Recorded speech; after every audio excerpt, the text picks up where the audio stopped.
માં વાયરલ થતા વિડીયોમાં હવે જે વિડીયો અમે આપને બતાવવા જઈ રહ્યા છીએ તે સૌ માટે આજકાલ ચર્ચાનો વિષય બની ગયો છે। આ વિડીયો છે ખોડિયાર માતાનો। આ વિડીયોમાં રાત્રે 3 વાગ્યાની આસપાસ ખોડિયાર માતાએ આંખો પટપટાવી હોવાનો દાવો કરવામાં આવ્યો છે। ત્યારે શું છે આ સમગ્ર હકીકત? આવજો। ખોડલધામ મંદિરમાં જોવા મળ્યો ચમત્કાર।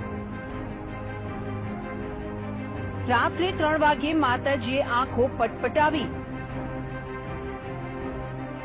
સીસીટીવીમાં કેદ ખોડિયાર માતાની પ્રતિમાનો વિડીયો। સોશિયલ મીડિયામાં વાયરલ થયો વિડીયો। વાયરલ વિડીયો સાચો કે ખોટો?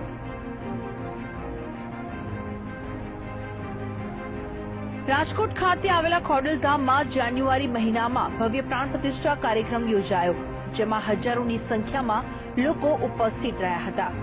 તેમજ આ ભવ્ય સમારંભના વિવિધ કાર્યક્રમો દેશભરમાં આકર્ષણનું કેન્દ્ર બન્યું હતું। ત્યારે ખોડલધામ મંદિરમાં ખોડિયાર માતાજીની પ્રતિમાનો એક વિડીયો સોશિયલ મીડિયામાં ખૂબ જ વાયરલ થયો છે, જેમાં એવો દાવો કરવામાં આવ્યો છે ખોડિયાર માતાની પ્રતિમાએ રાત્રિના સમયમાં આંખો પટપટાવી હતી।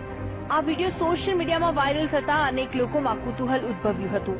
આ વિડીયો સાચો છે કે ખોટો તે જાણવા પ્રયાસ કર્યો હશે। રાજકોટના ખોડલધામ ખાતે આવેલી માં ખોડલની મૂર્તિ આંખો પટપટાવે છે અને માં ખોડલ દ્વારા એક ચમત્કાર થયો છે। આ પ્રકારનો વિડીયો ખોડલધામ ટ્રસ્ટના ટ્રસ્ટી પરેશ ગજેરિયાના ફેક એકાઉન્ટમાં અપલોડ થયો છે। આ વિડીયો સાચો છે કે ખોટો, આવો જોઈએ આ રિપોર્ટમાં। વાયરલ થયેલા વિડીયોમાં જોઈ શકાય છે કે ખોડિયાર માતાની પ્રતિમા આંખો પટપટાવી રહી છે, પરંતુ સવાલ એ છે આ વિડીયો સાચો છે કે ખોટો? તેમજ આ વિડીયો ખોડલધામ ટ્રસ્ટના ટ્રસ્ટી પરેશ ગજેરિયાના ફેસબુક એકાઉન્ટ પર પોસ્ટ કરવામાં આવ્યો હતો। ત્યારે આ વિડીયોની પડતાલ કરવા માટે વીટીવીના સંવાદદાતાએ